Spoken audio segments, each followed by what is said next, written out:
Hello दोस्तों, मेरा नाम है Ajay Dnyaneshwar Dok. I have cleared CAPF 2023 by all India rank 209. I have scored almost 325 marks in the CAPF 23. I'm here to share my journey, how I started, my personal experience regarding CAPF through this platform. So let's start. So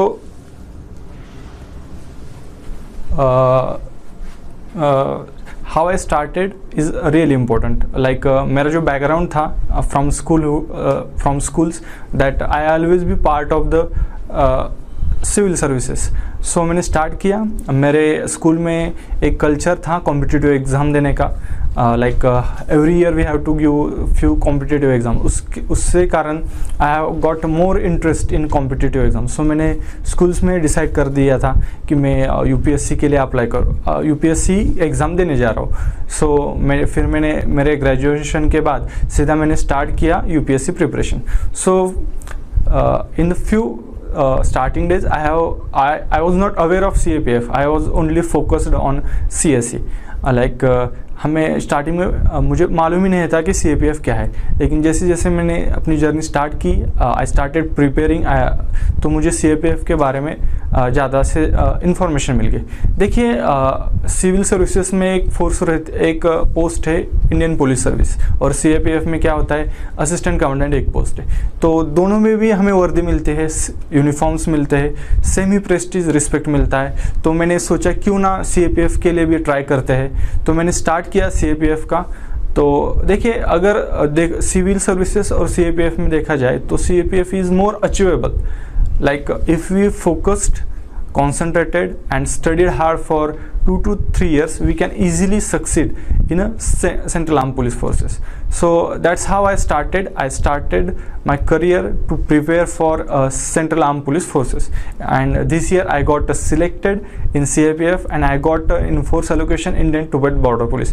Actually मुझे ITBP ही चाहिए था और मुझे ITBP ही मिल गया इस साल.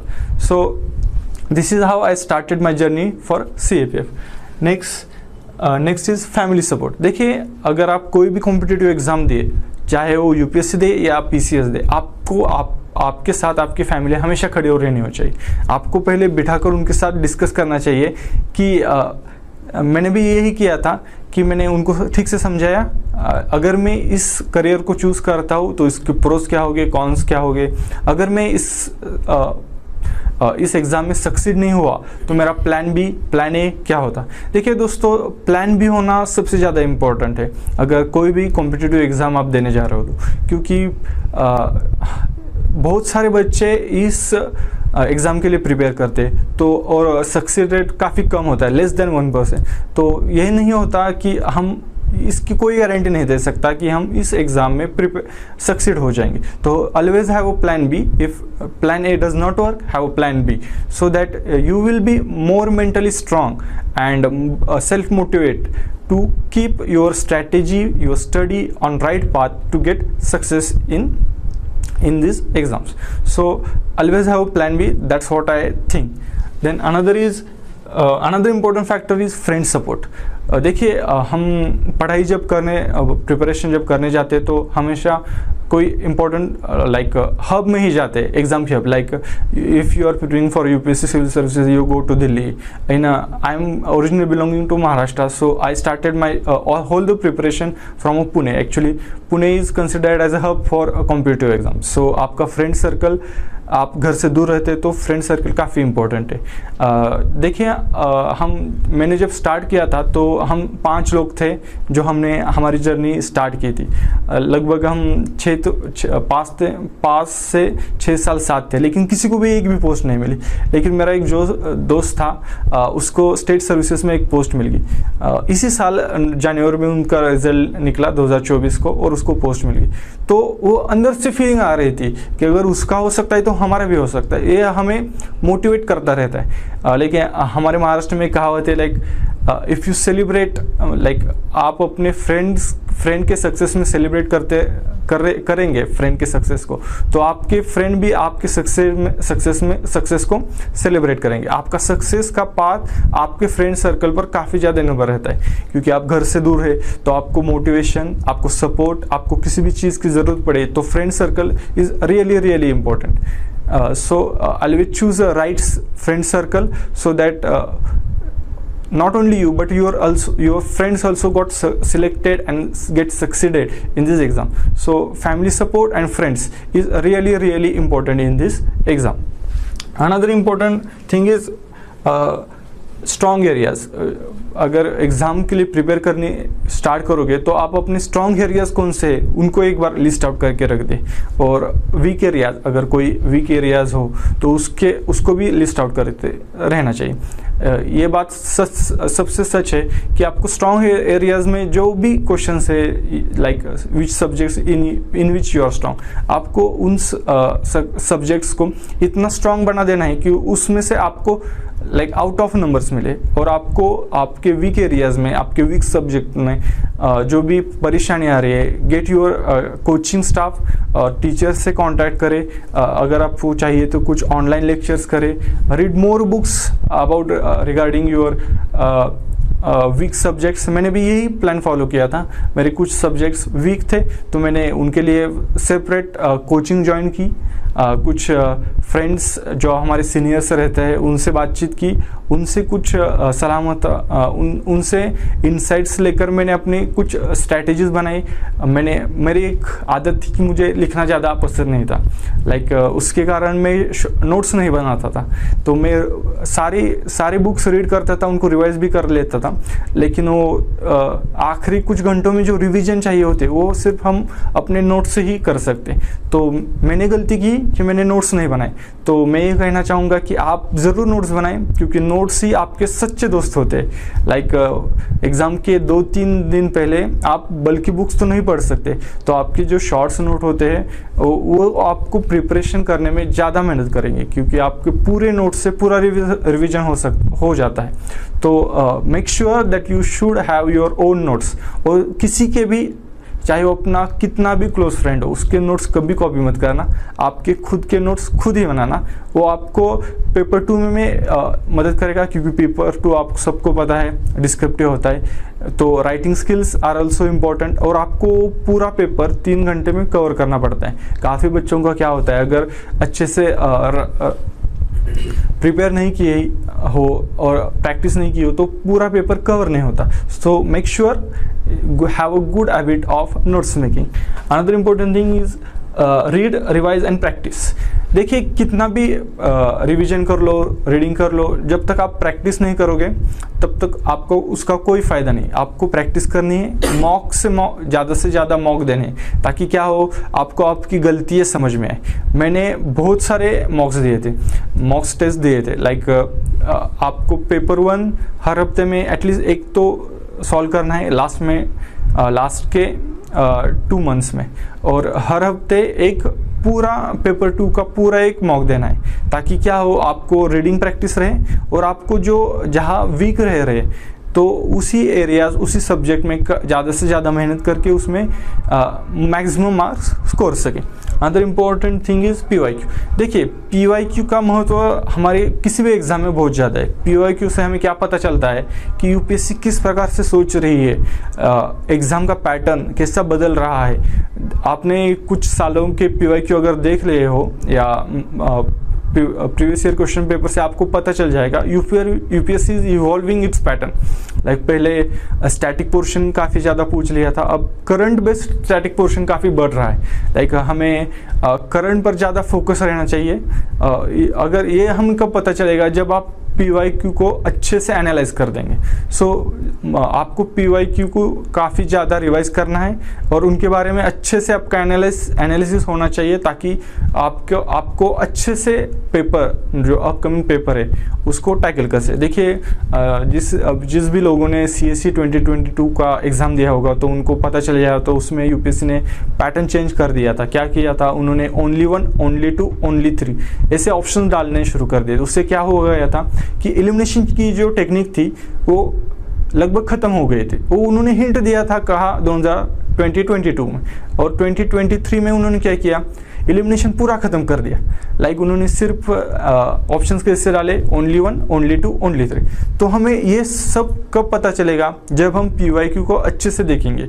उससे हमको ये पता चल जाता है कि यूपीएससी क्या सोच रही है और अगले साल हम क्या एक्सपेक्ट कर सकते हैं कि यूपीएससी किस पैटर्न में एग्जाम क्वेश्चन पेपर सेट करने चाहते हैं। तो PYQ is really important. I always practice PYQ on a daily basis so that I can get more success।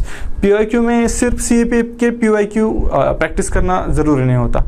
Like UPSC बहुत सारे एग्ज़ाम हर साल कंडक्ट करते रहते हैं, तो उन सारे क्वेश्चन पेपर को आप निकालिए, उनकी ज़्यादा से ज़्यादा प्रैक्टिस कर दिए, तो हमें समझ आएगा कि यूपीएससी किस प्रकार से क्वेश्चन पूछने वाली है। तो सारे क्वेश्चन पेपर, सारे एग्ज़ाम के जो भी यूपीएससी द्वारा कंडक्ट किए जाते हैं, वो अपने साथ हमेशा रखिए। Another important thing is newspaper. देखिए न्यूज़पेपर में भी लाइक 2 ऑप्शंस है। Like you have to read all India newspaper like the Hindu, Indian Express, and उसके साथ साथ आप जिस भी स्टेट को बिलोंग करते हैं उस स्टेट का एक लोकल न्यूज़पेपर कोई भी अच्छा हो वो भी पढ़िए। उससे क्या हो जाएगा, जब आप इंटरव्यू देने जाओगे तब आपको नेशनल इवेंट के साथ साथ आपका जो लोकल स्टेट, लाइक जिस स्टेट को आप बिलोंग करते हैं उसकी भी सारी इंफॉर्मेशन हो जाएगी। तो ज़्यादातर हम लोकल न्यूज़पेपर है उनको निगलेक्ट कर दे, लेकिन ऐसा नहीं करना चाहिए। एक कोई भी इंडियन न्यूज़पेपर, द हिंदू या इंडियन एक्सप्रेस, जो भी आप कंफर्टेबल हो, और एक कोई भी स्टेट, लोकल स्टेट न्यूज़पेपर, दोनों भी पढ़िए। तो उससे क्या होगा, आपको इंटरव्यू में भी काफ़ी ज़्यादा मदद मिलेगी।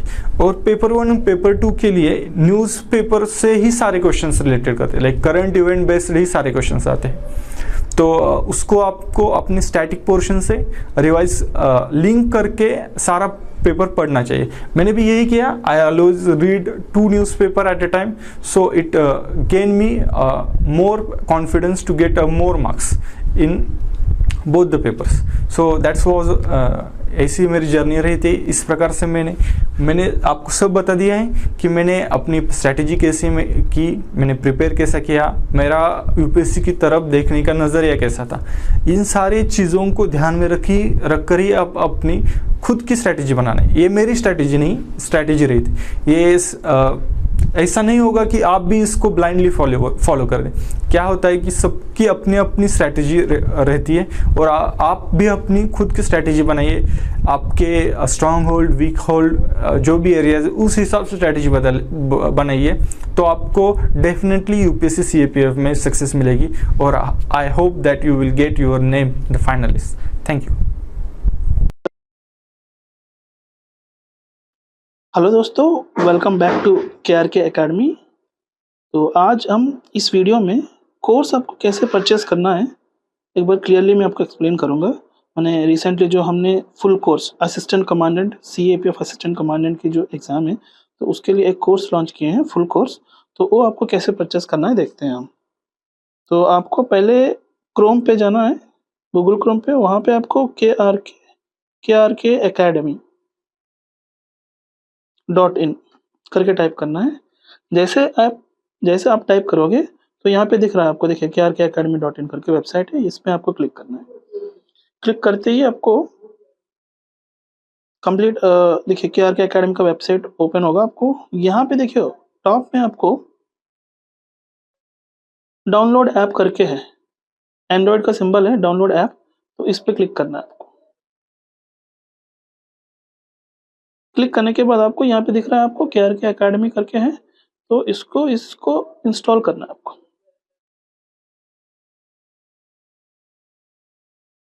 तो इंस्टॉल हो रही है, बस it takes a few seconds. Install हो गया, इंस्टॉल्ड है अभी। देखिए यहाँ पे आपको ओपन दिख रहा है ना, ओपन करके है, तो इसमें क्लिक करना है आपको। जैसे आप क्लिक करोगे यहाँ पे देखिए ए पेज आपको आएगा, खुलेगा। यहाँ पे आपको नीचे देखिए यूज अनदर मेथड, तो उस पर क्लिक करने के बाद आपको यहाँ पे मोबाइल नंबर एंटर करना है।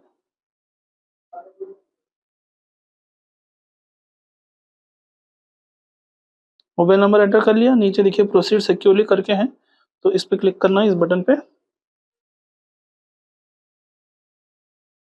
आपको OTP एंटर करना है अभी। यस, OTP एंटर करने के बाद यहाँ पे नीचे देखिए आपको वेरीफाई OTP करके है, ये वाला बटन पे आपको क्लिक करना है। क्लिक करने के बाद यहाँ पे देखिए आपको आपका नाम देना है। आप खुद का नाम यहाँ पे डालिए, ठीक है। तो मैं मेरा नाम डाल रहा हूँ और नीचे आपको ईमेल आईडी,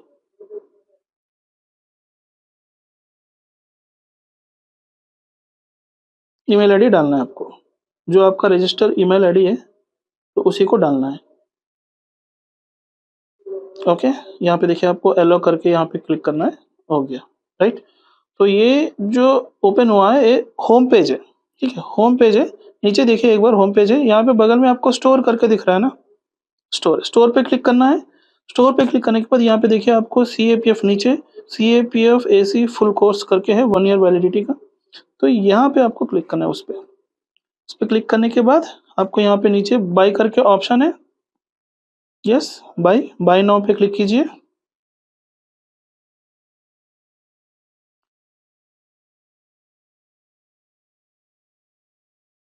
हो गया, तो डायरेक्ट आपका पेमेंट पेज आ गया। आपको पेमेंट पेज में आपको देखिए बहुत सारे ऑप्शंस हैं,